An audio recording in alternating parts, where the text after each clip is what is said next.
Bonjour et bienvenue dans ce nouvel épisode des bons conseils de Tony et Léon. Les selles sont un précieux indicateur de santé chez l'homme. Les gastro-entérologues sont bien placés pour vous le dire. Et bien chez les chiens et chats, les vétérinaires vous diront de même. Alors, comment savoir si une diarrhée est grave ou pas? Quelles sont les causes possibles et comment la traiter? Nous partons en discuter avec le docteur Magali Decaume, vétérinaire en médecine interne au CHV Advesia en région parisienne. Suivez-moi.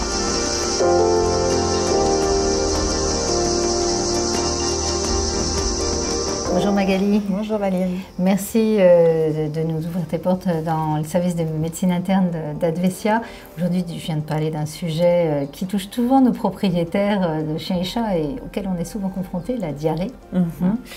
Donc, c'est une question qui n'est pas bête que je vais te poser, mais est-ce qu'on peut revenir sur la définition de la diarrhée, s'il te plaît?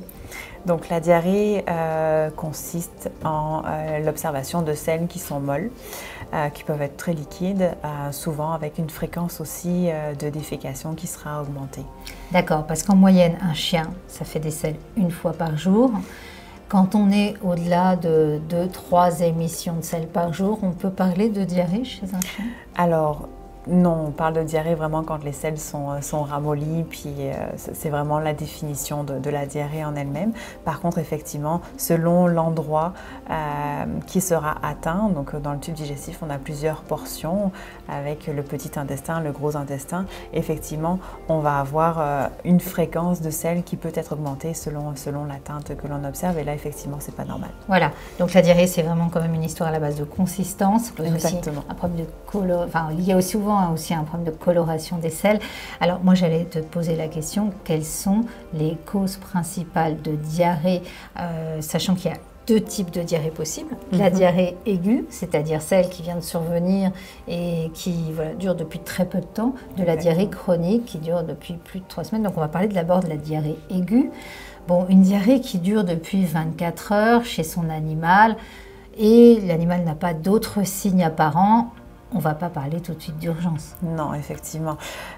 Comme nous, où on peut tout simplement avoir de la diarrhée après un simple changement d'alimentation, une petite intoxication, une intolérance alimentaire, c'est ce qui est vraiment le plus fréquent.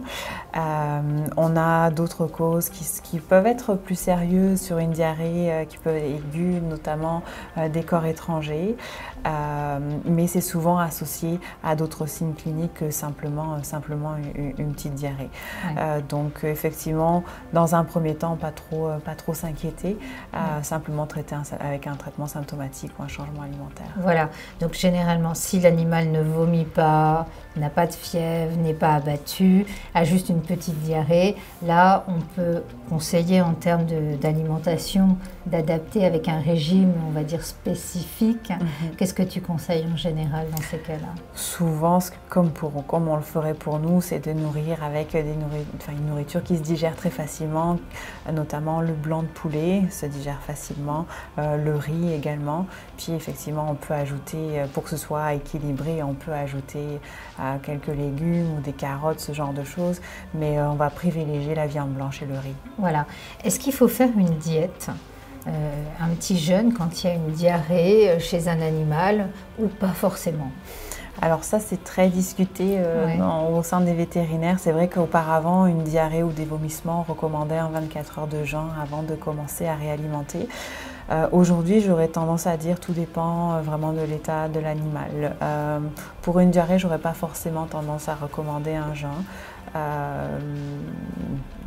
Faut pas forcément. Donc surtout, en tout cas, bien laisser de l'eau fraîche à disposition et à volonté, parce que l'animal a des pertes hydriques importantes. Moi, après avoir parlé des différentes causes, il y en a une que je retiens, qui est quand même souvent une des causes impliquées dans une diarrhée qui n'est pas grave, c'est le changement alimentaire. Un propriétaire qui veut changer l'alimentation de son animal du jour au lendemain. Clairement, s'il n'y a pas de transition, ça peut engendrer une diarrhée. Exactement, c'est la cause la plus fréquente, le changement d'alimentation, une petite friandise qu'on aurait donnée, que le chien n'a pas l'habitude de manger. C'est ce qu'on rencontre le plus souvent. Oui, donc là, ce qu'on fait lors de transition alimentaire, c'est qu'on garde l'aliment habituel de l'animal pour 75%, on met 25% le premier Exactement. jour. Deuxième jour, les 2 aliments, 50% de l'ancien, 50% du nouveau. Et puis après, on passe donc 75% du nouveau, 25% de l'ancien. Et voilà, et c'est un changement qui se fait sur 3-4 jours, progressif. Parce que il faut que la flore de l'animal s'y fasse aussi, finalement. Exactement, c'est ça. Il faut tout simplement, c'est un phénomène d'habituation, si ça se dit. Ça peut se dire. Donc, il faut que l'intestin s'habitue à la nouvelle alimentation. Et donc, effectivement, en faisant ce que tu as dit, sur 4 jours, c'est parfait. D'accord. J'allais te poser une autre question. Donc, en cas de diarrhée comme ça, bon, il existe aussi des probiotiques, hein, comme en humaine, hein, on est habitué à ça.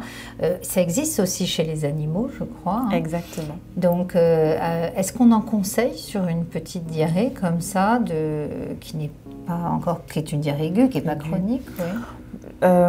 J'aurais pas forcément tendance à en mettre si la diarrhée dure depuis 1-2 jours. C'est sûr que si ça dure depuis un petit peu plus de jours, à partir de 3, 4, 5 jours, on a du mal à gérer la diarrhée avec simplement de l'alimentation, effectivement, ça peut aider de mettre en place des probiotiques. Et oui, tu as raison, ça existe aussi chez nos animaux. Alors, j'allais te dire, une diarrhée qui dure depuis plus longtemps, il y a un certain stade, on appelle ça même une diarrhée chronique. Alors, dans le milieu vétérinaire, comme tu me disais, c'est à partir quand même d'un certain nombre de jours.